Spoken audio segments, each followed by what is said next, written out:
আজকে আমাদের সঙ্গে স্টুডিওতে উপস্থিত আছেন গণমাধ্যম ব্যক্তিত্ব ডাক্তার আব্দুল তুষার, আপনাকে স্বাগত জানাচ্ছি। আমাদের সঙ্গে আছেন সিনিয়র সাংবাদিক এম এ আজিজ। আজিজ ভাই, আপনাকে স্বাগত জানাচ্ছি। গাছে কাঁঠাল গোঁফে তেল, এই বিষয়টি আসলে জামায়াতে ইসলামের আমির ডক্টর শফিকুর রহমান সম্প্রতি এই বক্তব্যটি উল্লেখ করেছেন। আমি কিছু উল্লেখ করতে চাই, তারপর সেই বক্তব্যের কিছু অংশ। জামায়াত ইসলামের আমির ডক্টর শফিকুর রহমান বলেছেন, আশঙ্কা করা হচ্ছে আগামী নির্বাচনে কেউ গাছে কাঁঠাল রেখে গোঁফে তেল দিচ্ছেন, মাসল আর ব্যাগ মানির মাধ্যমে অন্যের ভোট হাইজ্যাক করবেন। তাদের প্রতি আমাদের স্পষ্ট বার্তা, আমরা যুবক হয়ে বিস্ফোরিত হব ইনশাআল্লাহ। তুষার ভাইকে দিয়ে শুরু করতে চাই। মানে আসলে তিনি কাকে বোঝাতে যাচ্ছেন? কোথায় কাঁঠাল, কোথায় গোঁফ, কোথায় তেল, একটু যদি বলতেন তুষার ভাই। আমাকে একটু বলবেন কি হয়ে বিস্ফোরিত হবেন? যুবক হয়ে বিস্ফোরিত হব ইনশাআল্লাহ। যুবক তো ওনারা আছেনই, আবার নতুন করে যুবক হবেন কেন? নাকি নিজেদেরকে বৃদ্ধ ভাবছেন? আমি জানি না। আর বিস্ফোরণের জন্য কি যুবক হতে হয়? বিস্ফোরিত হতে চাইলে তো যে কোনো বয়সেই বিস্ফোরিত হওয়া যায়। নেলসন ম্যান্ডেলা জেলখানা থেকে বের হয়েছিলেন কত বছর বয়সে? তো বিস্ফোরিত তো হয়েছিলেন। গাছে কাঁঠাল গোঁফে তেল প্রবাদটা নেতিবাচক, যথাযথভাবে ব্যবহৃত হয়নি। এটা যদি পরীক্ষার খাতা আমি বাংলা শিক্ষক হতাম, আমি কম নম্বর দিতাম। কেননা গাছে কাঁঠাল গোঁফে তেল মানে হচ্ছে যে একজন কেউ গাছে কাঁঠাল রেখেছে, গোঁফে তেল দিচ্ছে, কিন্তু সেটা সফল হবে না। মানে কাঁঠাল খেতে পারবে না, গোঁফে তেল দেওয়াই শেষ আর কি, মানে সার। অর্থাৎ কোনো কিছু প্রাপ্তির আশায় অপেক্ষা করে বসে থেকে সেটা না পাওয়া হচ্ছে গাছে কাঁঠাল গোঁফে তেলের ব্যাপারটা। তো তাতে করে উনি আমার ধারণা বোঝাতে চেয়েছেন যে যতই তারা ভাবুক নির্বাচনের ফলটা কাঁঠালের মতো হবে, কিন্তু সেটা হবে না। ৩০০টি কোয়া বিশিষ্ট বিচি বিশিষ্ট কাঁঠাল হবে না, সেখানে তারাও কাঁঠালের বিচি হিসেবে আবির্ভূত হবেন অথবা কাঁঠালের কোয়া হিসেবে। আনফর্চুনেটলি কেন যে এই কাঁঠাল গাছটাকে আমরা এইভাবে অপমান করি আমি জানি না। আমাদের জাতীয় ফল এবং অত্যন্ত ভালো ফল, এটা ক্যালোরি দেয়, এটা প্রায় সব কিছু ব্যবহার করা যায় কাঁঠালের, কিন্তু তারপরে আমরা এটাকে কেন যেন ঠিক যথেষ্ট সম্মান দেই না। তো উনিও দেন নাই। ওনারা আমার কাছে মনে হচ্ছে যে যেটা মিন করছেন সেটা হচ্ছে যে বৃহৎ রাজনৈতিক দল, তারা হয়তো ভাবছেন তারা ক্ষমতায় যাবেন, কিন্তু তারা যাবেন না এবং ওনারা যুবক হয়ে বিস্ফোরিত হবেন। আমি একটা ছবি দেখেছিলাম ব্র্যাড পিটের, the curious case of Benjamin Button. মানে বাটন জন্মায় বড় হয়ে ধীরে ধীরে ছোট হয়ে যেতে থাকে। তো এই বয়সে এসে যদি কেউ যুবক হতে পারেন, বেঞ্জামিন বাটন ছবিটা আমাদের মনে পড়ছে আর কি। যারা দেখেন নাই দর্শক, তারা দেখে নেবেন। তো মূল বিষয় কি জানেন? বেঞ্জামিন বাটন হওয়া মানে পশ্চাৎপদতা। আমি লক্ষ্য করছি যে বেশ কিছুদিন যাবৎ সোশ্যাল মিডিয়াতে, টেলিভিশনে এবং অন্যান্য জায়গাতে কিছু লোক এসেছেন এবং তারা পেছন দিকে হাঁটছেন। হাঁটতে হাঁটতে 47, 1857, 1757, 1626, 1526 পিছন দিকে যাচ্ছেন আর কি। তো ইতিহাস মনে রাখা ভালো, কিন্তু ইতিহাসের পুনরাবৃত্তি ঘটবে পেছন দিকে গিয়ে, এটা ভাবাটা ঠিক না। এবং যেভাবে তারা বাংলাদেশের সংবিধান, বাংলাদেশের অস্তিত্ব, বাংলাদেশের মুক্তিযুদ্ধ, বাংলাদেশের বিভিন্ন কিছু নিয়ে প্রশ্ন উত্থাপন করছেন, তাতে করে মনে হচ্ছে যে একদিকে যেমন গাছে কাঁঠাল গোঁফে তেল, অন্যদিকে আঙ্গুর ফল টক, এটাও একটা প্রবাদ। তো বসেছিল আঙ্গুরের লতার নিচে, কিন্তু পায়নি বলে শেষ পর্যন্ত আঙ্গুর টক টক লাগে। তো এরকমও হয়ে যেতে পারে যে কারো কারো কাছে আঙ্গুর ফল টক হয়ে যাচ্ছে বলে মনে হচ্ছে। আমি শুধু এতটুকুই বলবো যে এইসব বাক্যালঙ্কার বাদ দিয়ে নতুন জেনারেশন রাজনীতি করছেন। যদি যুবক হতেই চান তাহলে এই জেন জিদের কথা আমাদের বুঝতে হবে, তাদের মন বুঝতে হবে। তারা ইদানিং এত সরাসরি কথা বলেন যে তারা অন্যের মা বাবা এবং নিজের মা বাবাকেও ছাড় দিচ্ছেন না, মা বাপ তুলে গালিগালাজ করেন। তো এমনভাবে ছোট হওয়ার চেষ্টা করা উচিত না যে আপনি ওই জায়গাতে পৌঁছে গেলেন এবং গিয়ে ওই ভাষা ব্যবহার করতে শুরু করলেন। রাদার তাদের ভাষাটা বুঝে আমার মনে হয় যে বয়োজ্যেষ্ঠ রাজনীতিবিদদের আরও স্পষ্ট হওয়া উচিত। তারা যদি কারো বিরোধিতা করেন তাহলে যুক্তি দিয়ে বিরোধিতা করা উচিত। যৌক্তিক বিরোধিতার মধ্যে দিয়ে আমাদের ছেলেমেয়েরা শিখবে যে যুক্তি দিয়েই আসলে কাউকে পরাস্ত করতে হয়। এই আবেগ, ভাষা, গালিগালাজ, কুভাষা, ভাষা বলা উচিত না, কুভাষা এবং এক ধরনের ঔদ্ধত্যপূর্ণ আচরণ, ট্যাগিং করা, এগুলোর মধ্যে দিয়ে কখনো জয়লাভ করা যায় না। এগুলো হচ্ছে কারা করে? এগুলো তারা করে যাদের জ্ঞান নাই, বুদ্ধি নাই, যুক্তি নাই, সহনশীলতা নাই, পারস্পরিক সম্মান বোধ নাই এবং ভবিষ্যৎ নিয়ে কোনো চিন্তা বা পরিকল্পনা নাই, তারাই কাজগুলি করেন। কারো যদি অন্যের প্রতি সম্মান থাকে, নিজের অর্জিত জ্ঞান এবং বুদ্ধির উপরে বিশ্বাস থাকে, কেউ যদি আত্মবিশ্বাসী হন, তাহলে এইসব ভাষা বাদ দেবেন। এবং আমাদের তরুণদেরকে এটা বোঝানো দরকার যে এই প্রবণতা থেকে বের হয়ে এসে যুক্তি, তর্ক, জ্ঞান, বুদ্ধি এবং প্রজ্ঞার মধ্যে দিয়ে নিজেদের জীবনকে তৈরি করা, যাতে করে তারা জিতলে সম্মানের সঙ্গে জেতেন এবং পরাজিত হলেও যেন সম্মানের সঙ্গে হারেন। জি, তুষার ভাইয়ের কাছে আমি আবারও আসবো। আমি আজিজ ভাইয়ের কাছে আসতে চাই পর্যায়ে। আমরা দেখেছি যে গতকাল জামায়াত ইসলামী সহ 8 দলের একটি সংবাদ সম্মেলন ছিল, সেখানে বলা হয়েছে যে তারা কিন্তু তাদের অবস্থানেই অনড় আছে, বিশেষ করে গণভোটের ক্ষেত্রে। সরকার বলছিল যে গণভোট এবং জাতীয় নির্বাচন একদিনই হবে, কিন্তু আমরা আবার দেখলাম যে তারা বলছে যে না, আগেই হতে হবে, এবং সেজন্য তাদের কর্মসূচি ঘোষণা করেছে। 6 তারিখ থেকে 6 ডিসেম্বর পর্যন্ত বিভাগীয় শহরগুলোতে তারা সমাবেশ করবেন। এই অবস্থানকে আপনি কিভাবে দেখছেন? ধন্যবাদ আপনাকে, ধন্যবাদ দর্শক শ্রোতাকে। আমি আগের সাবজেক্টে জাস্ট একটু তুষার ভাই একটু যেভাবে বলেছে আমি একটু খোলসা করে বলি। সেটা হচ্ছে জামাত ইসলাম ইসলামিক দলকে নিয়ে তারা ভাবছে বেচতে টিকিট বেচে এবার ক্ষমতায় চলে যাবে। সুতরাং এখানে তাদের আশঙ্কা, বিএনপি যেহেতু বড় দল, তাদের ঠাসা দিয়ে তারা হয়তো সেটা হতে দিবে না। ঠাসা দিয়ে হ্যাঁ, ঠাসা দিয়ে হতে দিবে না।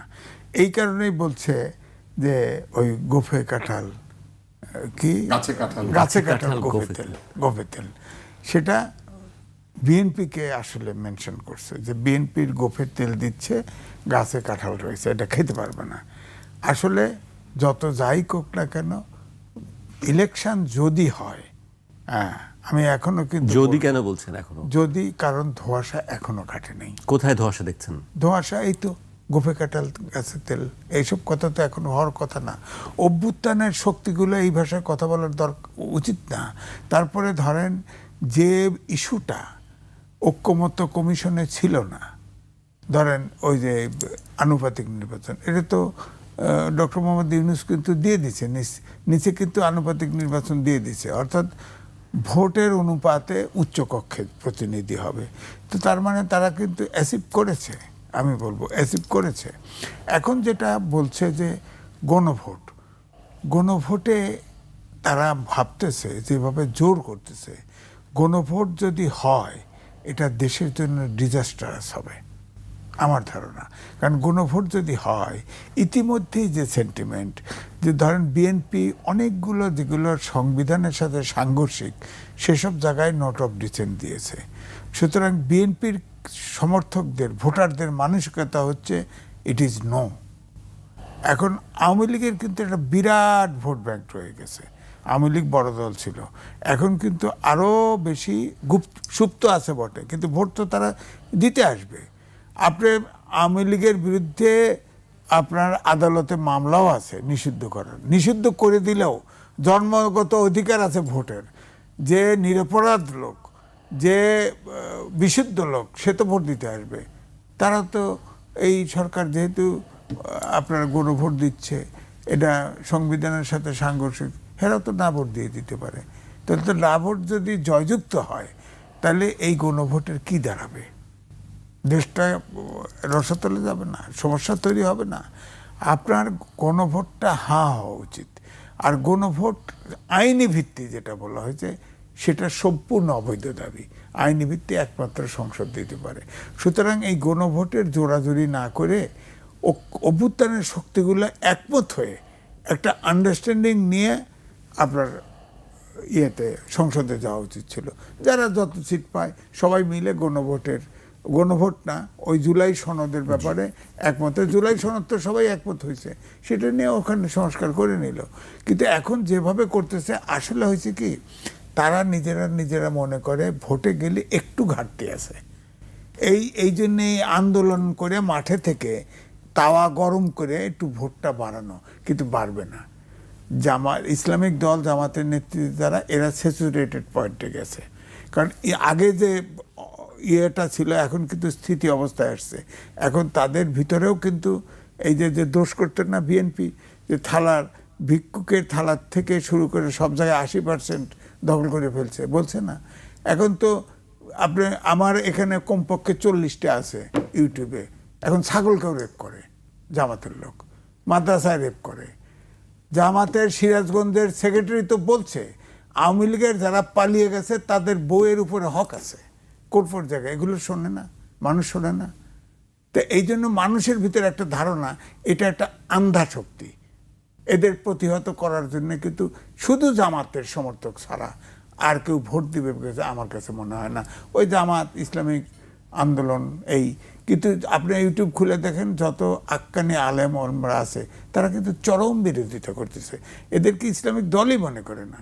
আর জামাতকে আগে যেমন বলছে ইসলামিক দল, এখন তো তাও নাই। এই দেন পূজা গেল, পূজার সময় কি করে, হ্যাঁ এখন চাঁদাবাজিও করতেছে, প্রতিষ্ঠানও দখল করতেছে, সবই তো করতেছে। এখন তো আগের মতো জামাতের অবস্থা নাই। এবং একটা পর্যায়ে আসবে যদি মনে করা হয় যে গাছে কাঁঠাল গোফে তেল, গাছে যদি কাঁঠাল হয় তাহলে একটি পর্যায়ে কিন্তু এই দেশের জনগণ বলবে জোর করে হলেও কাঁঠাল খেতে হবে, জোর করে হলেও কাঁঠাল করে, কারণ এই আন্ধার শক্তিতে দেশের দায়িত্ব দেওয়া যাবে না, দেওয়া যাবে না। এই দেশের জনগণ একদম আফগানিস্তান হয়ে যাবে, চিরতরে আফগানিস্তান। এই আফগানিস্তান হয়ে গেলে ওখান থেকে বেরোনো যাবে না। আপনার ইসলামিক আন্দোলনের বাংলাদেশের আমির বলছে না, যদি কোনো দেশ যদি আপনার কমিউনিস্ট দখল করে সে দেশেও একসময় ইসলাম কায়েম হইতে পারে, কিন্তু জামাত যেখানে যাবে সেখানে চিরতরে ইসলাম বিলীন, তাই হবে। কারণ জামাতের পলিটিক্সটা এখন ঠিক নাই, শরিয়া আইন বলে না, ব্যাখ্যা নাই, তাদের পলিটিক্সকে বস নাই। আগে বলতো কোরআন এবং সুন্নাহ সায়েন্স, সেখান থেকেও সরে গেছে। এখন জামাতের সেক্রেটারি বলে আল্লাহ আমাদের তৌফিক দিয়েছে কোরআনের আইন বদলানো, তাহলে ওরা কি, ওরা কি? আজিজ ভাই আপনার কাছে আসবো, আবারও আমি তুষার ভাইয়ের কাছে আসতে চাই। জামায়াতের বক্তব্য নিয়ে আলোচনা হচ্ছিল এবং জামায়াতের অবস্থান নিয়ে। কালকেও আমরা দেখেছি নির্বাচন কমিশনে তারা বলছিল যে লটারির মাধ্যমে প্রশাসনে, বিশেষ করে মাঠ পর্যায়ে যে রদবদলগুলো আছে সেটি লটারির মাধ্যমে হওয়ার কথা বলেছেন জামায়াত ইসলামী। লটারির মাধ্যমে হলে কি আসলে সেখানে নিরপেক্ষতা নিশ্চিত হয় কিভাবে? কোনোভাবে নিরপেক্ষতা নিশ্চিত করা যায় না। নিরপেক্ষতা নিশ্চিত করতে গেলে যেটা করতে হবে সেটি হচ্ছে যারাই নিরপেক্ষতা নিশ্চিত করতে চান তাদেরকে আগে নিরপেক্ষ হতে হবে। লটারিটা যিনি আয়োজন করবেন তিনি নিরপেক্ষ নাকি এটা দেখতে হবে। ফলে যারা লটারি আয়োজন করছেন তারা কি নিরপেক্ষ, এই প্রশ্নটা আগে করতে হবে। লটারি অবশ্যই একটা সহজ পন্থা, এটা দৈব চয়ন। আপনি সবার নাম ফেলে দিলেন, যার নাম যেখানে উঠলো সেখানে যদি ধরেন আওয়ামী লীগের লোকজনের নাম উঠলো না, সেটার ঝুঁকি তো থাকবেই। তারা হয়তো আগেই সেটা পরিষ্কার করে রাখবেন, তারপরে হয়তো শুধু নিজেদের লোকদের নাম দেবেন, তারপরে সেটার মধ্যে লটারি হবে। এই জন্য তো আমি বললাম যে নিরপেক্ষতা নিশ্চিত করতে চাইলে, দৈব চয়নে যেতে চাইলে সবার নাম ওখানে থাকতে হবে। শুধু অল্প কিছু অফিসারের নাম যাদেরকে আপনাদের ভালো লাগে সেটা দিয়ে লটারি করলেন, তাতে কি হবে? তাতে ওই আমরাই হবে, তোমরাই হবে, মানে নিজেরাই হয়ে গেল। তো এই জন্য লটারি তখনই হয় ঠিক যখন যিনি লটারি আয়োজন করছেন তিনি নিরপেক্ষ থাকেন, এইটাই হচ্ছে বিষয়। তাই ওনারা তো অনেক কিছুই চাইছেন, তবে এর মধ্যে দিয়ে একটা জিনিস প্রমাণিত হচ্ছে, তারা আসলে এখনো একজন আরেকজনকে বা সরকারকে বা অন্য যে কোনো প্রতিষ্ঠানকে নির্বাচন নিয়ে বিশ্বাস করেন না। এবং নির্বাচনের বেলায় প্রত্যেকেই ব্যাপারটা এরকম তৈরি করেছেন যে বিচার যাই হোক তাল গাছ আমার, আমাকেই সরকার করতে হবে, ভোট যাই হোক সরকার আমার, এরকম একটা ব্যাপার। যে কারণে আপনি দেখবেন যে তারা প্রতিনিয়ত ভোটের মধ্যে যত রকমের ম্যানিপুলেশন করা যায় সেই সব দাবি দাওয়া নিয়ে আন্দোলনে যাবেন বলছেন, হুমকি দিচ্ছেন, ঘেরাও করবেন বলছেন, এইটা করবেন সেটা করবেন বলছেন। যেখানে তারা শুরুর থেকে এই কথা বলে এসেছেন যে এই অন্তর্বর্তী সরকারকে সম্পূর্ণ সমর্থন নাকি তারাই একমাত্র দিয়েছেন, অন্যরা নাকি দেয় নাই, অন্যরা একেবারে 100% সমর্থন দিয়েছেন। তাহলে তাদের সমর্থিত এরকম একটা সরকারের কাজকর্ম নিয়ে তাদের এত আপত্তি কেন? আর তারা বা কেন প্রধান উপদেষ্টার বাড়িঘর ঘেরাও করতে চান, কিংবা চাপ দিতে চান, কিংবা নানান রকমভাবে আন্দোলনকে মাঠে নিয়ে যেতে চান? যে সনদে তারা স্বাক্ষর করেছেন, যে সনদ বাস্তবায়িত হওয়ার জন্য গণভোটও মঞ্জুর করা হয়েছে, এখনো কেন তাদের এত আপত্তি? এর কারণ হচ্ছে তারা কেবলমাত্র শুধু তাদের ইচ্ছা অনুযায়ী সবকিছু চান, অন্য কারো কোনো কিছু মানা হবে না, শুধু তাদেরটা মানতে হবে। তারা যেভাবে চান সেটাই করতে হবে। এবং এই সরকারকে তারা নিজেরাই দুর্বল করেছেন, এরকম চাপ দিয়ে জিনিসপত্র আদায় করে, রাস্তায় চলে গিয়ে চাপ দিয়ে সরকারকে দিয়ে সিদ্ধান্ত বের করিয়ে তারা মানুষজনকে বুঝিয়ে দিয়েছেন যে এই সরকার আসলে যথেষ্ট পরিমাণে শক্তিশালী না, তাদেরকে ভালো মতো চেপে ধরলে পরে তারা যে ভালো করে চাপতে পারে তার দিকে ওনারা হেলে পড়েন। তো এখনও তারা ওই ধরনের কথা বলছেন, চাপ সৃষ্টি করবেন। এখনও তারা অদ্ভুত দাবি দাওয়া নিয়ে হাজির হচ্ছেন। তারা পুরো ঐকমত্য কমিশনে লোয়ার হাউসে পিয়ারের বিষয়টি না এনে নির্বাচনের কথা শোনার পরপরই তারা লোয়ার হাউসে পিয়ারের দাবি নিয়ে হাজির হয়েছেন, এবং এখনও তাদের দাবি দেওয়ার শেষ হয় না। তারা বলছেন যে আমরা কবে সরিনি। তাদের দাবি দেওয়া শেষ হবে? গতকালই বলেছেন যে আমরা আমাদের সেই দাবি থেকে সরিনি, আগে গণভোটের জায়গা থেকে। আগে গণভোট আয়োজন করতে চাইলে যদি সেই দাবির থেকে না সরেন, তারা তো একটা অবাস্তব দাবি করছেন। এই জন্য অবাস্তব দাবি করছেন যে কোনোভাবেই আগামীতে হাতে আছে 2 মাসের একটু বেশি সময়, এই সময়ে কোনোভাবেই আসলে গণভোট এবং নির্বাচন আলাদা আলাদা করে আয়োজন করার মতো সক্ষমতাই নাই বাংলাদেশে, এবং নির্বাচন কমিশনের এই সক্ষমতা নেই, দলগুলোরও এই সক্ষমতা নেই। তো অতএব এটা করে আমি মনে করি না কোনো কাজ হবে। কেননা ধরেন আগে হচ্ছে গণভোট, তাহলে যখন গণভোটের প্রচারণা চলবে তখনই কি রফিক ভাইয়ের মার্কাতে ভোট দিন এই স্লোগানও চলবে? তুষার ভাই, গণভোটের প্রশ্ন কি হতে পারে আসলে? আপনি বলছিলেন যে 4টা প্রশ্নের আসলে কে কোন উত্তর দেবে, কে হ্যাঁ দিবে, কোনটা না গণভোটের দিবে। প্রশ্ন তো আসলে কেমন হবে? গণভোটের প্রশ্ন সহজ হওয়া উচিত ছিল, যে জুলাই সনদে উল্লেখিত সেই সকল প্রস্তাব যাতে কোনো দলের অসম্মতি নাই সেইগুলি বাস্তবায়নে কি আপনি সম্মত আছেন? শেষ। তাহলে নোট অফ ডিসেন্ট যেগুলো সেগুলো আলাদা হয়ে যেত, আর যেগুলোতে কোনো ডিসেন্ট নাই সেগুলোর উপরে জনগণ ভোট দিত, হ্যাঁ বলতো অথবা না বলতো। কিন্তু এখন কি করেছেন তারা? 4টা প্রশ্ন দিয়েছেন। এই 4টার মধ্যেও বিভেদ থাকতে পারে, যে 3টা ভালো লাগলো, একটা লাগলো না। আবার দ্বিতীয় প্রশ্নটার মধ্যে 30টা প্রশ্ন আছে, চতুর্থ প্রশ্নটার মধ্যে 30টার বাইরে যা যা আছে সব আছে, প্রথমটার মধ্যে আবার 30টার বাইরে সাংবিধানিক প্রতিষ্ঠানগুলি নিয়োগ সংক্রান্ত প্রশ্ন আছে। তো অতএব তারা কি করেছেন? তারা জুলাই সনদকে ভেঙে ভেঙে 4টা প্রশ্নে হাজির করেছেন, এবং একটার মধ্যে 30টা প্রশ্ন ঢুকিয়ে দিয়েছেন।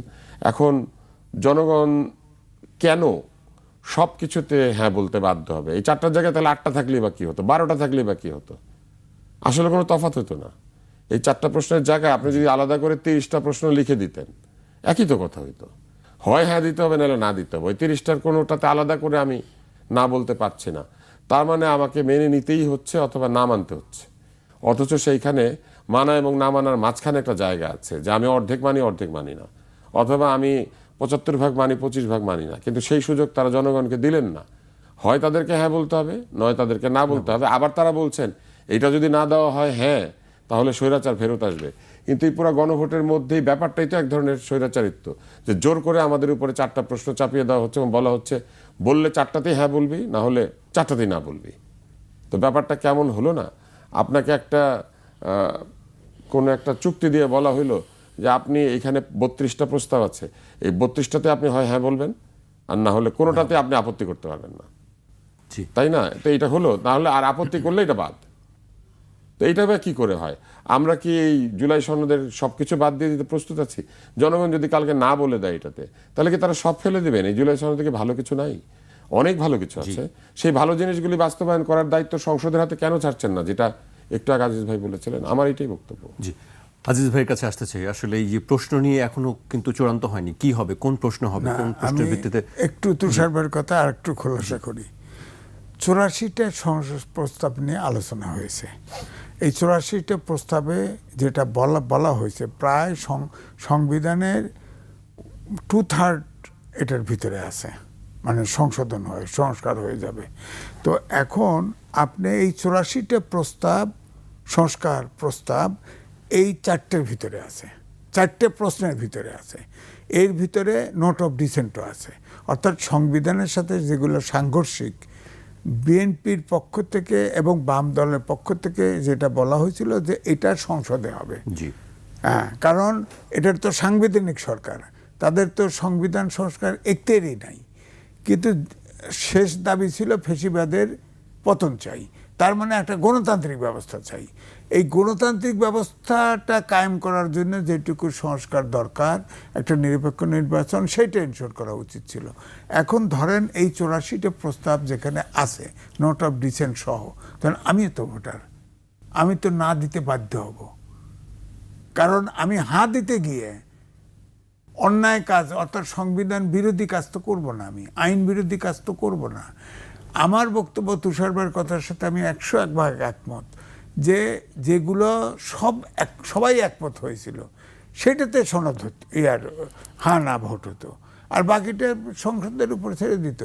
তোমরা অভ্যুত্থানের শক্তি, ফেসিবাদকে তাড়াইছো, তোমরা একমত হতে পারো না কেন? বিশ্বাস নাই কেন? বিশ্বাস না থাকলে তো কিছুই হবে না। এই যে এখন নির্বাচনে আপনি যেটা বললেন, যে আমি বললাম কি যদি বললেন কেন নির্বাচনে, বিশ্বাস নাই তো এদের ভিতরে, বিশ্বাস নাই। ক্ষমতার অংশ কে কত বেশি নেবে বা ক্ষমতায় যাবে, এটা এখন প্রধান লড়াই হয়ে গেছে। গণতন্ত্র প্রতিষ্ঠা বা ফেসিবাদ ফিরে আসতে পারে, এইসব চিন্তা কাজ করতেছে না, আগে ক্ষমতায় যাব। এইটা তো এই প্রতিযোগিতায় আমি যদি বলি যে আইন শৃঙ্খলা বাহিনী এবং প্রশাসনের যে অবস্থা, প্রায় 4,500 সেন্টার আছে। আপনি কতটা, আপনার পুলিশ আছে, আপনার আর্মি এত আছে। ধরেন ওখানে বলা হয়েছে যে আমার বলছে 4টে করে আর্মি দেওয়া লাগবে এক একটা সেন্টারে। এত আর্মি আছে কইলে তো হবে না। তা আর্মি তো বিদেশ থেকে এক্সপোর্ট করা লাগবে, তার ইম্পোর্ট করতে হবে। গেল এখন তারপরে অভ্যুত্থানের শক্তির ভিতরে এই যে গাছে কাঁঠাল গোফে তেল যদি থাকে, তাহলে যে সেন্টারে দেখবে যে ওই গাছে কাঁঠালালা জিতে যায়, তো আরেকজন ওই ব্যালট বাক্স নিয়ে পাট খেতে ধান খেতে দৌড়াবে, ঠেকাবে কে? সুতরাং এই আশঙ্কা তো আছে, উড়িয়ে দেওয়া যাবে না যতক্ষণ পর্যন্ত অভ্যুত্থানের শক্তি এক না হবে। আমার বক্তব্য হচ্ছে, যেখানে আপনার জুলাই সনদের উপরে যে হানা ভোট দিয়েছে, এখানে আমার কাছে মনে হয়েছে কোনো সায়েন্সের ছাত্র ওখানে নাই। কারণ শুরুর থেকে আপনি চিন্তা করেন, 30টে দল নিয়ে বসছে, 30টে দল একমত হতে হবে, এটাই তো অবৈজ্ঞানিক চিন্তা। 30টে দলের নীতি আদর্শ আলাদা, একমত হবে। ডক্টর মোহাম্মদ ইউনূস বলছিল না প্রথমে, যে রাজনৈতিক দলগুলো যতটুকুতে একমত হয় ততটুকু নিয়ে আমরা নির্বাচনে যাব, বাকিটা ওয়েবসাইটে দিয়ে দেবো, সবাই দেখবে কোনটা হা করছে না করছে। ওইটাই ঠিক ছিল। এমপি কমিশনার শেখ মোহাম্মদ সাজ্জাদ আলী বলেছেন, অনেক কষ্টের ফলে পুলিশের মনোবল ফিরে এসেছে। আবার পুলিশের মনোবল ভাঙার চেষ্টা করবেন না, তাহলে আপনাদের 5 আগস্টের পরবর্তী সময়ের মতো বাঁশের লাঠি নিয়ে বাড়িঘর পাহারা দিতে হবে। ককটেল নিক্ষেপকারীদের গুলি করার বিষয়ে এক প্রশ্নের জবাবে তিনি বলেন, আপনারা আইনটা দেখেন, আমি নিজে কোনো আইন বানাইনি। আইন বানায় পার্লামেন্ট, এদেশের বেসিক আইনে বলা হয়েছে আপনারা আইনটা দেখেন, আমি কোনো নির্দেশ দেইনি, আমার অফিসারদেরকে আমি শুধু বলেছি আইনে এই কথাটা বলা আছে। তুষার ভাই, উনি বাঁশের লাঠি দিয়ে নিরাপত্তা, প্রথমত আইনে যা বলা আছে সেটা তো আইনেরই নির্দেশ, এবং আইন প্রতিপালন করতে আইনের অধীনে যারা কাজ করেন তারা বাধ্য। তবে লিথল ফোর্স অ্যাপ্লাই করতে গেলে এক ধরনের অনুমতির প্রয়োজন হয়। আইনে এটাও বলা আছে যে কেউ যদি লিথল ফোর্স অ্যাপ্লাই করতে যান, তবে সেটা একটা পরিস্থিতি, তবে উচ্চপদস্থ কর্মকর্তার অনুমতি লাগে, ম্যাজিস্ট্রেটের অনুমতি লাগে, অথবা এই আদেশ দেওয়ার এখতিয়ার আছে এমন কারো অনুমতি লাগে। আর যদি আপনার জীবন বিপন্ন হয়, সেক্ষেত্রে আত্মরক্ষার অধিকার সকলেরই আছে, এবং রাষ্ট্রীয় সম্পদ রক্ষা করার একটি দায়িত্ব সবার উপরে আছে। ফলে এই বিষয়গুলি, আমি যেহেতু আইনের লোক না, আমি যেটা সাধারণ জনগণ হিসেবে বুঝি, পুলিশের এইগুলাই করার কথা। অতএব উনি ভুল কিছু বলেন নাই। তবে এই আইনটা তো 5 আগস্টের আগেও ছিল, পরেও ছিল, মানে এই আইনটা তো কখনো রদ হয় নাই। তাহলে একই আইনে গুলি চালালে কিন্তু সবগুলি বৈধ হয়ে যাবে। তো এইটা একটা বড় প্রশ্ন, যে আসলেই কি একই আইনে কখনো গুলি অবৈধ আর কখনো গুলি বৈধ হয় কিনা। এবং আরেকটি বিষয় হচ্ছে, 5 আগস্টের পরে যে লাঠি হাতে বাড়ি পাহারা দিতে হচ্ছিল, 5 আগস্টের পরে কি হয়েছিল যে লাঠি হাতে বাড়ি পাহারা দিতে হচ্ছিল? কেন এই পুলিশের মনোবল ধ্বংস হয়ে গিয়েছিল? এইটাও তো ওনাকে বলতে হবে আসলে, যদি উনি স্বচ্ছ থাকতে চান আর কি। কি এমন ঘটনার কারণে পুলিশের মনোবল হারিয়ে গিয়েছিল? তো এইটা তো আমরা জানি কেন হয়েছিল, এবং সবাই জানে। এই মনোবল কি করে উদ্ধার হলো? ভুয়া মামলা গ্রহণ করে, বিভিন্ন বাড়ির সামনে দিয়ে একজন হেঁটে যাচ্ছে, তার নামে 5 মাস আগের হত্যা মামলা ধরিয়ে দিয়ে, এমন লোক যার নিজের বাজার করতে কষ্ট হয়, সে আওয়ামী লীগকে অর্থায়ন করেছে, এরকম মামলা দিয়ে। ফলে এগুলোও কিন্তু সাধারণ মানুষ প্রশ্ন করে, বুঝলেন? এবং এই প্রশ্নগুলিকে এড়িয়ে যাওয়ার কোনো সুযোগ নেই। আমরা যখন আইনের শাসন প্রতিষ্ঠা করতে যাব, আমরা যখন মনোবল ফেরত আনতে চাইব, শুধু বাহিনীর মনোবল না, জনগণের মনোবলও ফিরিয়ে আনতে হবে। জনগণের মনোবল কোথায় থাকে জানেন? জনগণের মনোবল থাকে, এই যে আমরা এখানে এসে কথা বলছি, হঠাৎ করে কেউ বলবে না যে এটা করা যাবে না এবং আপনি এখন বন্দী হতে হবে। এবং আমাদেরকে ধরে নিয়ে মনে করেন কোথাও নিয়ে বললে এদেরকে গ্রেপ্তার করতে হবে, তাহলে আমাদের মনোবল থাকবে কেন? থাকবে না এই কারণে যে আমরা দেখেছি যে এরকম ঘটনায় যে পুলিশকে কল করেছে, পুলিশ তাকে মামলা দিয়েছে। তাহলে জনগণের মনোবল যে নষ্ট করা হয়েছে, এই মনোবল কি করে ফেরত আনা হবে? এই যে অশ্রদ্ধা তৈরি হয়েছে মানুষের মনে, এই যে সন্দেহ তৈরি হয়েছে, এটা কি করে ফেরত আসবে? যে 999 কল দিল, পুলিশ এসে তাকেই ধরে নিয়ে গিয়ে মামলা দিয়েছে, এমন এক মামলা যেটা অবিশ্বাস্য। এই মামলা কোনো এটা যে কোনো সাধারণ জ্ঞান সম্পন্ন মানুষ বুঝবে। তাহলে জনগণের মনোবল যে ধ্বংস হয়ে গেল, জনগণ যে ভাবতে শুরু করলো যাদের কাছে আমি কি আশ্রয় নিব, তারা আমাকে আশ্রয় না দিয়ে বরং তারা আমার সঙ্গে এক ধরনের নিষ্ঠুর আচরণ করছেন। ফলে বিষয়টা ভাইস ভার্সা। লাঠি হাতে পাহারা দেওয়াটাও অন্যায়। আমি কেন পুলিশ থাকতে লাঠি হাতে ঘর পাহারা দিব? না, বলছে পুলিশ আবার পাহারা কেন দেবে না, পুলিশ আপনাদেরকে থাকতে দিতে হবে। কেন পুলিশ না দিতে হবে, এই কথাটা কেন? তার মানে হচ্ছে সেখানে কোনো একটা ঘাপলা আছে, দেওয়ার সম্ভাবনা তৈরি হতে হবে। এবং কি কারণে রাস্তা দিয়ে যাওয়ার সময় সাধারণ মানুষ চিন্তিত থাকবেন, বয়োজ্যেষ্ঠ লোক চিন্তিত থাকবেন যে কখন কে কোথায় মবের শিকার হবেন। এটাই বা কেন হবে পুলিশ থাকতে?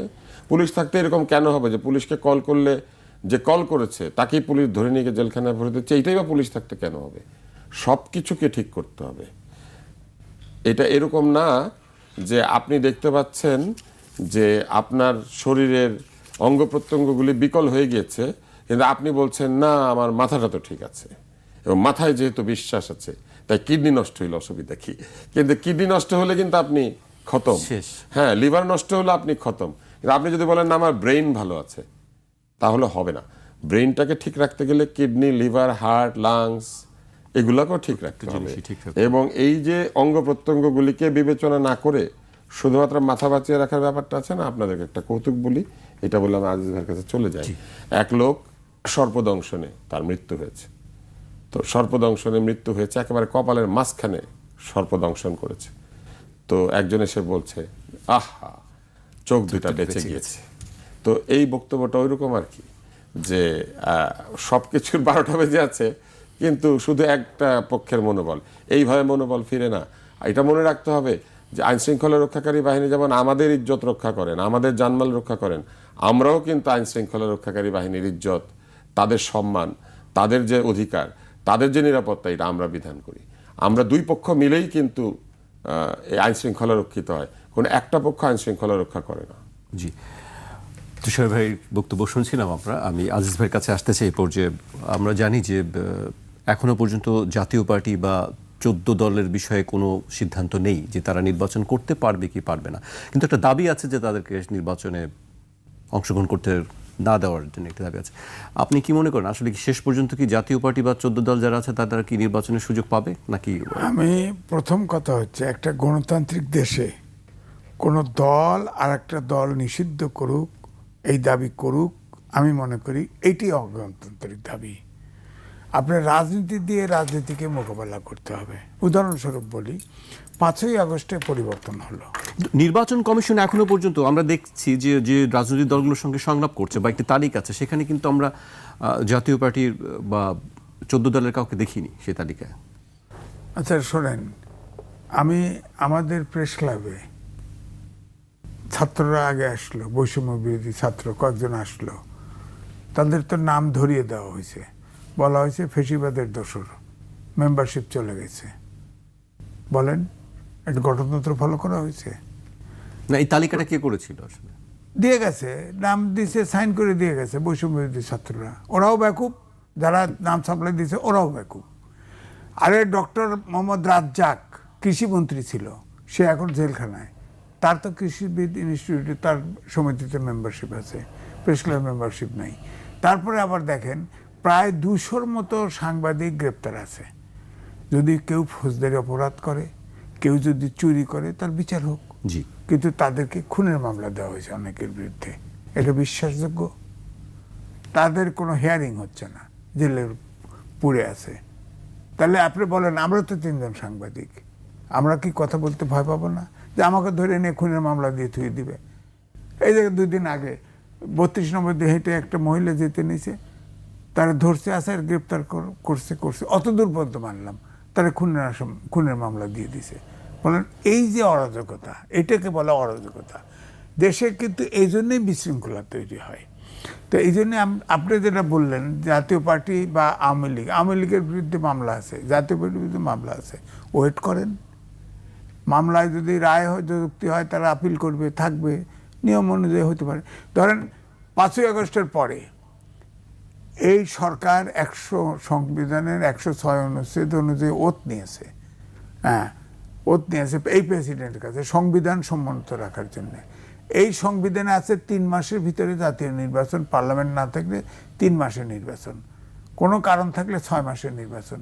যদি আপনি 6 মাসের ভিতরেও নির্বাচন দিতেন, আওয়ামী লীগ ইলেকশনে পার্টিসিপেট করতো, জাতীয় পার্টি পার্টিসিপেট করতো, কয়টা সিট পেত?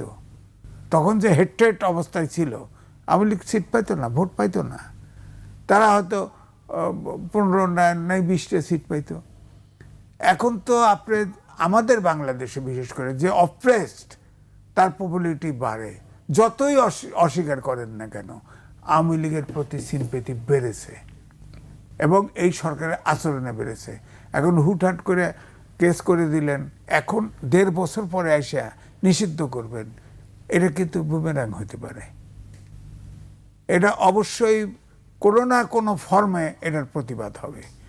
কারণ এখন যে ধরেন ট্রাইব্যুনাল যে করছে, আপনি নিজেকে বুকে হাত দিয়ে বলেন যুদ্ধাপরাধীর বিচার চাই 71-এর, কিন্তু যেভাবে ট্রাইব্যুনাল করে বিচার করা হয়েছে মানুষের কিন্তু আস্থা পায় নাই, নিরপেক্ষ মনে করে নাই। কারণ আমি একটা টেলিভিশনে ভুল করে গেছি, বলা হয়েছে, আমি প্রশ্ন করছি, প্রত্যেকটা লোকের বিরুদ্ধে কমন কেস ছিল যে রেপ করেছে সে, অথচ এই যাদেরকে রেপ করছে একটা মহিলা মারা যায় নাই, সব রাস্তার থেকে ধরে দিয়ে সাক্ষী দেওয়ানো হয়েছে।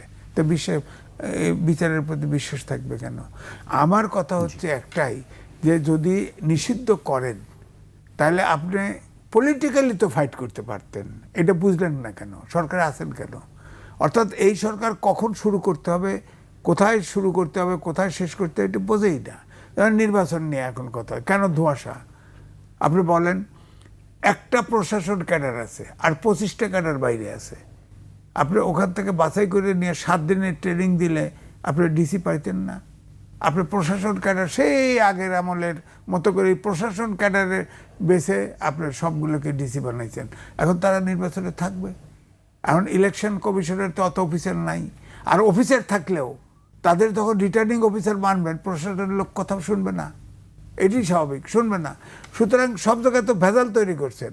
আপনাকে মনে করতে হতো যে একটি সরকার 15 বছর একটানা ক্ষমতায় ছিল, দিনে ভোট হয়েছে, রাতে ভোট হয়েছে, জোর করে ভোট হয়েছে, ভোট হয় নাই, অর্থাৎ সব প্রশাসন অর্গানাইজেশন সব এলোমেলো করে ফেলছে। আপনি গোছাবেন না আগে প্রথমে?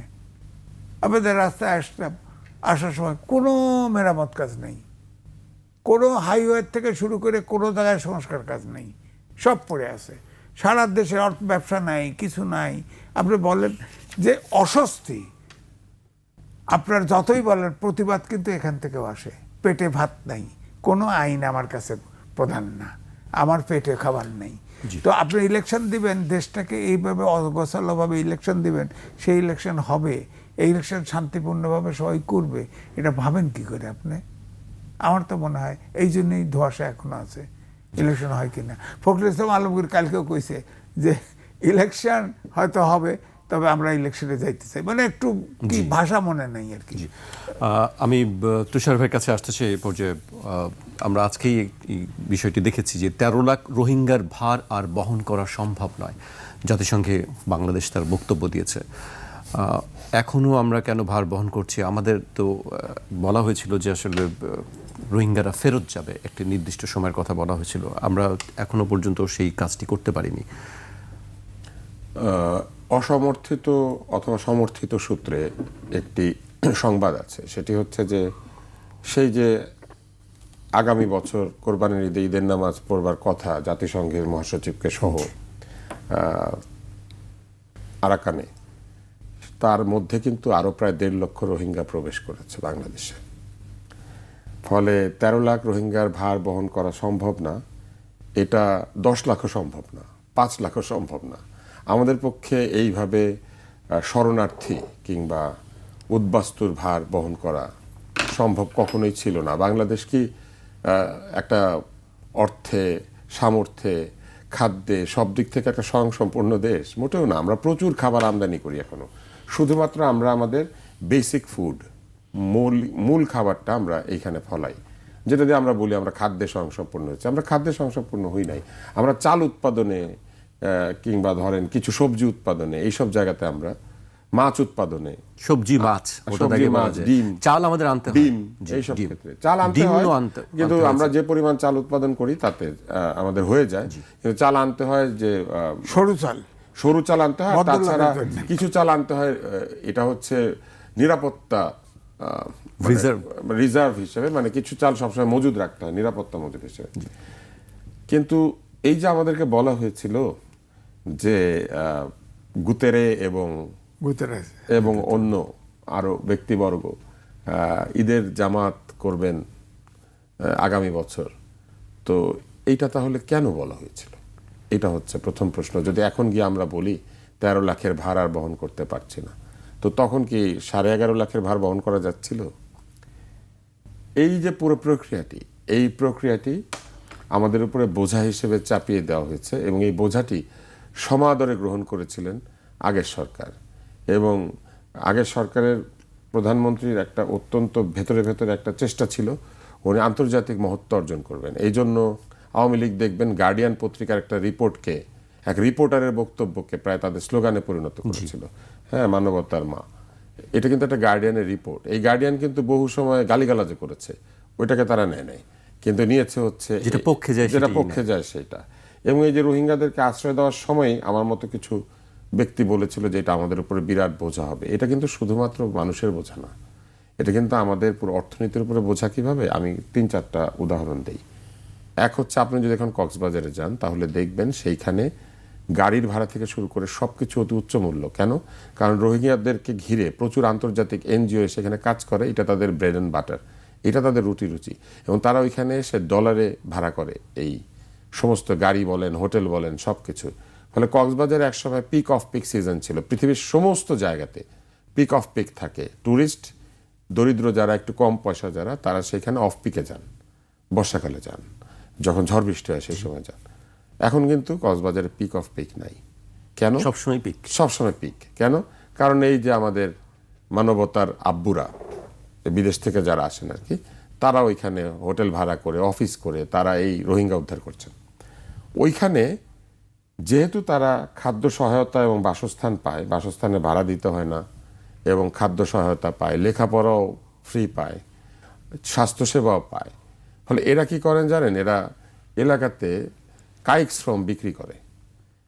আমাদের একজন বাংলাদেশি কায়িক শ্রমিক দিনমজুর যদি 900 টাকা চায় সারাদিনে, এরা 500 টাকায় রাজি হয়ে যায়। কারণ এর তো খাওয়ার খরচ নাই, থাকার খরচ নাই, বিদ্যুতের খরচ নাই, গ্যাসের খরচ নাই, ট্যাক্স দেয় না, তাই না? কিছুই করে না, মানে কিচ্ছু করতে হয় না তাদের। এই যে 500 টাকা তারা কাজটা করে দিচ্ছেন, এই কারণে আমাদের চট্টগ্রামে বলে যে যারা দিনমজুর, এবং কিছু দিনমজুর আছেন ঘরে বসেই কাজ করেন, মানে ঘরে থাকেন, খান, কাজটা করে দিয়ে চলে যান, গরবা বলে এদেরকে। এরা সব এখন আর কাজ পাচ্ছে না। আমি নাম উল্লেখ করব না, কিন্তু বান্দরবান এবং ওই এলাকাতে, কক্সবাজার এলাকাতে পাহাড়ে প্রচুর চাষ হয় লিজ নিয়ে। এই চাষগুলিতে যারা এখন সহায়তা করেন বাঙালি লিজ গ্রহীতাদেরকে অথবা পাহাড়ি লিজ গ্রহীতাদেরকে, এরা রোহিঙ্গা, এরা ওখানে থাকেন। ওখানে চা বাগান আছে, সেই চা বাগানের মধ্যে রোহিঙ্গারা কাজ করেন। আমাদের সাধারণ শ্রমিক সেখানে কাজ পায় না। কি কারণে? কারণ রোহিঙ্গারা কাজটা করে দিচ্ছেন। এবং এই গত কয়েক বছর বাংলাদেশে অতি সংক্রামক ব্যাধি এইডসের নতুন কেস কোথায় আবিষ্কৃত হয়েছে সবচেয়ে বেশি? এইটা আপনারা ঘেঁটে দেখবেন। এটা জানে সবাই জানে না, কিন্তু আচ্ছা, জানলে তো ভালো। তাহলে আমরা স্বাস্থ্য ঝুঁকির মধ্যে আছি। শুধু স্বাস্থ্য ঝুঁকি নয়, আমরা অন্যান্য স্বাস্থ্য ঝুঁকি আছে, শুধু এইডস না, অন্যান্য যৌনবাহিত রোগ, যেগুলি যৌন রোগ, সেগুলিতে আছি। এবং সেইখানে অবৈধ ব্যবসা, যেখানে অস্ত্র, ঔষধ, বিশেষ করে ইয়াবা এবং অন্যান্য ড্রাগ চোরাচালানি, সেগুলোর একটা নেক্সাস তৈরি হয়েছে। ফলে এই যে আমরা আইনগত ঝুঁকি, স্বাস্থ্যগত ঝুঁকি, নিরাপত্তাগত ঝুঁকি, শ্রমিকদের যে বাজার, শ্রমবাজারের উপরে ঝুঁকি, এবং আপনাদের কি মনে আছে কিনা কিছু কিছু উদ্বাস্তু এসে এখানে বিভিন্ন জায়গাতে অন্যদেরকে বাড়ি থেকে উচ্ছেদ করে থাকতে শুরু করেছিল, এবং তারা ওই জায়গা থেকে যেতে চায় না। আপনার মনে আছে আগের সরকার একটা দ্বীপ রেডি করেছিল, পাসপোর্টও তারা ব্যবহার করেছে, আমাদের কেস দেখেছি পাসপোর্ট আমরা। তো ব্যবহার হয়েছেই, এবং এক পর্যায়ে বিদেশি দেশ আমাদেরকে চাপ দিয়েছে অন্তত 3 লক্ষ পাসপোর্ট ইস্যু করার জন্য রোহিঙ্গাদেরকে। সৌদি আরব এটা আমাদেরকে বলেছিল, 3 লক্ষ পাসপোর্ট ইস্যু করতে বলেছিল। আমাদের মানুষ সেখানে যাবে, সৌদি আরবের চাকরির বাজার তো আমাদের জন্য, সেই বাজারের মধ্যে তারা প্রবেশ করেছে, এখন আমাদেরকে পাসপোর্ট দিতে হচ্ছে তাদেরকে। এই যে অবস্থাটা তৈরি হচ্ছে, এটা কি আমাদের জন্য খুব সুখকর? এটা আমাদের জন্য সুখকর না। শুধু মানবতার দোহাই দিয়ে আমাদের উপর এটা চাপিয়ে দিয়ে একসময় যে টাকা দেওয়া হতো পার হেড, সেটাকে অর্ধেক করে দেওয়া হয়েছে। এই গত গুতেরে যখন এসেছিলেন সেই সময় এটা অর্ধেক হয়ে গেছে, এই এই টাকার সরবরাহটা। এবং শুধু তাই না, আপনাদের মনে আছে আমাদের গরিবের বন্ধু এরদোয়ান সাহেব, ওনার স্ত্রী আসা যাওয়া করতেন খুব, কি সহায়তা আমরা পেয়েছি আসলে। ওনারা কেউ কি 500, 1000, 2000 রোহিঙ্গাকে তাদের দেশে নিয়েছেন? কোথাও তাদেরকে চাকরি প্রোভাইড করেছেন? কোনো দেশ তাদের জন্য খানিকটা জায়গা কিংবা অন্য কিছু দিয়েছেন? সিরিয়ান উদ্বাস্তুরা ইউরোপে যেতে পেরেছে, লেবানিজ উদ্বাস্তুরা ইউরোপে যেতে পেরেছে, তাই না? পূর্ব ইউরোপের উদ্বাস্তুরা পশ্চিম ইউরোপে ঢুকতে পেরেছে। আমাদের রোহিঙ্গাদেরকে কি আর কেউ জায়গা দিয়েছে? তাহলে এই প্রশ্নগুলি করতে হবে। শুধু এই যে আগামী বছর কোরবানির ঈদের সময়, এখন তো আমরা বুঝতেই পারছি নির্বাচন হয়ে গেলে কোরবানির ঈদের সময় তো কেউ যাবে না এখানে নামাজ পড়তে, তাই না? জি আজিজ ভাই, সম্ভব নয় ভার বহন করা, তাহলে কি হবে? ভার বহন করতে দেখেন, পারছেন না, আপনি এখন কি করবেন? এটা তুষার ভাই খুব ভিভিড ডেসক্রিপশন দিছে। আমি এর সাথে বলি যে আমাদের সার্বভৌমত্ব ঝুঁকির ভিতরে আছে, ওই অঞ্চলটা কিন্তু আমাদের নিয়ন্ত্রণের বাইরে চলে গেছে।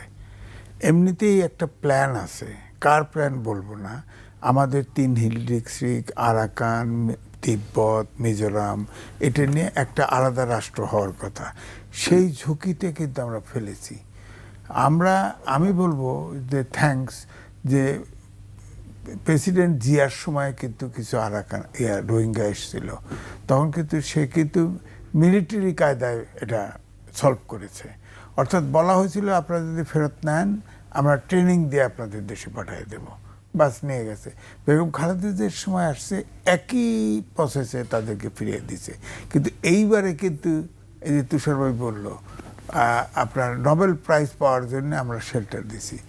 আবার আমাদের দেশে ইসলামপন্থীরা কিন্তু সবাই বলছে মানবিক কারণে তাদের আশ্রয় দেওয়া উচিত, তারা আমাদের দেশের সমস্যা কিন্তু ভাবলেন। খেয়াল করে দেখেন, তখন কিন্তু সবাই সমর্থন দিয়েছে, আবার ওই সুযোগে কিন্তু তাদেরকে ঢুকতে দেওয়া হয়েছে। ঢুকতে দিয়ে দেখেন ওই কক্সবাজার পুরা বেলটার নিয়ন্ত্রণ আর নাই বাংলাদেশ। সুতরাং আমি এই জন্যই বলছি যে এটা, আর এখানে যতই বলেন যে অনেক দেশ থেকে শিফট হয়েছে, অনেকেই আসে এখানে সাহায্য করতে হয়, ইউনিসেফকে তো বাঁচায় রাখতে হবে। হ্যাঁ, এইরকম যদি না থাকে শিবির, ওদের কই কাজ করবে, কই বিনিয়োগ করবে? এই জন্য কেউ নেয় না, এদেরকে কেউ নেয় না, আমাদের এখানে রাখবে। এবং আমরা 18 কোটি জনগণের দেশ, আমরা কিন্তু ভয়ঙ্কর সংকটের মধ্যে এদেরকে নিয়ে, কিন্তু আমাদের পক্ষে সম্ভব নয়, সেই কথাটি বলা হয়েছে। আমি শেষ করব তুষার ভাইকে দিয়ে।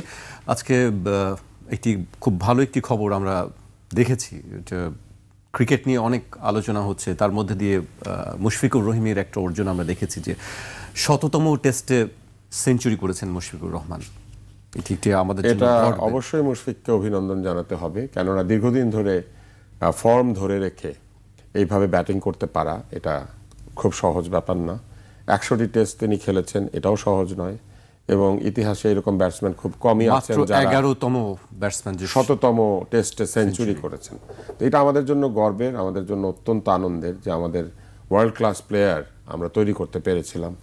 সাকিব আল হাসান, মুশফিক, মাশরাফি, তামিম ইকবাল সহ আরও যারা আমাদের বোলার, মুস্তাফিজ, আমাদের তাসকিন, আমাদের এখানে কিন্তু একদম আন্তর্জাতিক মানের আমরা খেলোয়াড় তৈরি করতে পেরেছি। এটা আমাদের জন্য গর্বের ব্যাপার, এবং মুশফিক আমাদের সে আস্থার প্রতিদান দিয়েছেন, দীর্ঘদিন ধরে তিনি ভালো খেলছেন। আমি আশা করি মুশফিক সুস্বাস্থ্যে থাকবেন, আরও কিছুদিন ভালো খেলবেন, কেননা এখন যে বয়সে এসে তিনি পৌঁছেছেন, এখন খেলা থেকে সরে যাওয়ার সময় চলে এসেছে। তো আশা করছি যে মুশফিক এই ফর্ম বজায় রাখবেন, যে কতদিন দলে থাকবেন এই ফর্ম এবং এই পারফরমেন্স বজায় রেখে সম্মানের সঙ্গে। আমি আরেকজনের নাম ভুলে গেছি, মাহমুদুল্লাহ রিয়াদ, এই যে খেলোয়াড়দেরকে আমরা তৈরি করেছিলাম এরা কিন্তু আসলে অসাধারণ খেলোয়াড়। আমি বলবো যে এটা আমাদের জন্য আনন্দের, গর্বের যে আমরা বিশ্ব ক্রিকেটের যে রেকর্ড বুক, সেই সেখানে রেকর্ড আমাদের বুকে আমরা নামগুলো লিখতে নানান পারছি। ভাবে আমরা নাম লিখেছি। লর্ডসের সেঞ্চুরি বলেন, ওয়ানডে, টি-20 এবং টেস্ট সব ফরম্যাটে সেরা পজিশনটি দীর্ঘদিন ধরে রাখা বলেন, আমাদের দল হোম অ্যান্ড অ্যাওয়েতে বিভিন্ন পরাশক্তিকে পরাজিত করে বলেন, মানে ক্রিকেট পরাশক্তিকে। এবং একই সঙ্গে আমাদের দল ভালো খেলার ফলে আমরা বুঝতে পেরেছি যে ক্রিকেটের আম্পায়ারিং কতটা বিতর্কিত হতে পারে এবং ক্রিকেটের মোড়ল দেশগুলি কিভাবে আমাদের মতো দেশগুলিকে ছোট করে, এই সব কিছু বুঝতে পেরেছি। কিন্তু একই সঙ্গে দুঃখের সঙ্গে আমি বলবো যে আমাদের এই বড় বড় খেলোয়াড়রা সম্মানের সঙ্গে রিটায়ারমেন্ট পান না। আমরা কখনো দাঁড়িয়ে তাদেরকে সম্মান জানিয়ে পুরো স্টেডিয়াম একসঙ্গে কেঁদে অথবা হেসে তাদেরকে বিদায় জানাতে পারি না। এখনো পর্যন্ত আমি এই ক্রিকেট টিমের কাউকে সম্মানের সঙ্গে বিদায় নিতে, মাঠ থেকে বিদায় নিতে পারেন নাই।